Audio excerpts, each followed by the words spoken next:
Hi, I'm Stephanie Arell, and today what we're going to do is go through a list of sentences or phrases related to trauma and whether those phrases are in fact truth or myth. Before I start with that, I want to tell you that I think it depends on who you ask, so this is my opinion. I think it's really important to say that to you all because if your experience is different, I think it's worth trusting that your experience is different and exploring that with somebody, or even doing some reading on your own and deciding why what I'm saying doesn't work for you. So don't just take what I say for granted because it's my opinion, my experience, and my training that informs how I'm going to respond to each phrase. But the first phrase is trauma is all in your head. That's a myth. Breaking that down would take a lot of time, so let me try to simplify it. When there is a trauma history, the experience of the world is what Judith Herman, using a contemporary writer, calls doublethink. It's Orwell uses the term doublethink. Think about that as double, right? We have two realities. We have the reality of what we either remember that we might not even believe or which seems atrocious, or an experience that we had that is so dramatic or traumatic or doesn't match ordinarily daily living. And so there's a contrast between that experience or memory, or even how we feel in our bodies, and what's happening in ordinary life. I had somebody talk to me actually on the plaza at the 9/11 Memorial Museum who had a history of being in war in Iraq. And one of the things he said to me was, you know, when he came back to the United States and he came home and was just living his daily life, it was like another world. So that experience created this sense of, am I crazy? Is all of this hyper arousal or all these intense emotions that I feel or the depression that I feel, is this real? Is there something wrong with me that I have these feelings or I have these thoughts about the experience of trauma that don't match with this everyday ordinary reality of going to the grocery store or going shopping or watching people eat lunch as if there's not anything bad happening in the world? That's that kind of questioning, I think, that feeds into the myth that trauma is all in your head. So no, it's not. If you have an experience where you feel confused or where reality in a past doesn't match, that's worth paying attention to, not internalizing or being labeled traumas in your head. The second phrase is trauma has the same results or the same effect on everybody. Also a myth. I want to go into that actually in a later video, probably a little deeper, because it's important to distinguish between the symptoms or the effects of trauma from one person to another a little more deeply than what I'm about to do. But what I want to say strongly is that nobody reacts to the same circumstances the same. There are so many factors that play into that, from our personality, our physiological makeup, our cultural backgrounds, the cultural rules or social mores that we've grown up with. One person may have one set of rules that feels fine to them, but it might completely offend another person. So then if they have a trauma, depending on their own values or depending on how they were raised socially, that trauma may be more or less impactful on their lives. Another thing I think to keep in mind is that depending on the different kinds of histories people have, so in childhood or if you've grown up in a different country, the effect of something that happens today, so a trauma that might happen today if you experience a natural disaster, for instance, or some sort of assault today, that's going to affect you based on how much past trauma you're bringing to the current event. All of that is individual.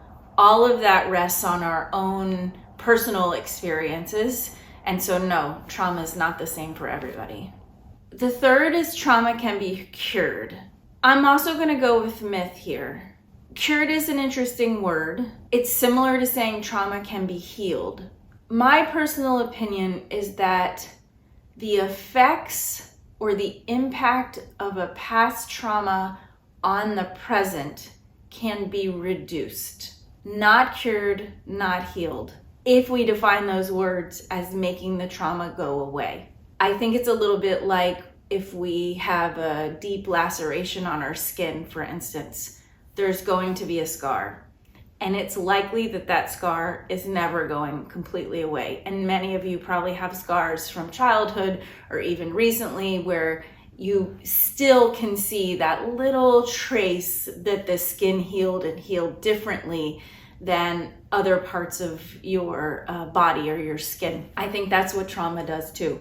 It makes an impact on us. Depending on the support systems we have, depending on the work that we do, depending on our psychological makeup in terms of personality, even depending on our histories, all of those things will affect where we end up in terms of our capabilities of understanding or putting trauma in the past and not being impacted by it in the present. And what I mean by that is, for instance, nightmares. So we can't consciously rid ourselves of nightmares. Nightmares are evidence of having a trauma history. Not always, but often. They're one of the symptoms that happen with PTSD. We can't consciously will ourselves to not have nightmares. And the likelihood of nightmares coming up if you have a trauma history is pretty high.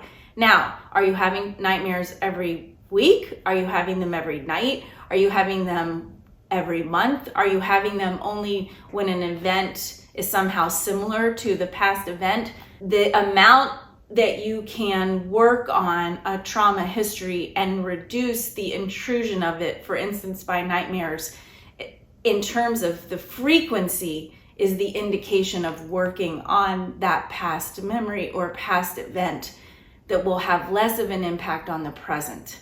But I don't think that ever completely goes away. I do think, though, that it is possible to have an intense trauma history, do a lot of work around it, and not be impacted frequently in the present by that history. Another phrase was generated, trauma can't be cured. So the opposite articulation of what I just talked about. That's a difficult question because I want to say myth, but it depends on how we think about cured. Let's go back. Can you interfere with the amount of time or the frequency at which a traumatic past impacts your daily present life? Yes. If that means cured, yes, that's a fact. If cured means completely eradicate or exercise, get rid of the traumatic history, no, that can't happen. So if that's what we mean by cured, then it's a myth. Judith Herman has a quote about this that I really like, which is the effort at recovery is not to exercise or create an exorcism of your past trauma, but instead integrate it. Integrate it into your present life. So how has it impacted you? Does it need to be grieved? I believe yes, always. There's a grieving process that happens related to traumatic histories, because in the trauma, always there is something that we lose. So there's always work to be done around mourning that particular history event or whatever was lost in the event or events.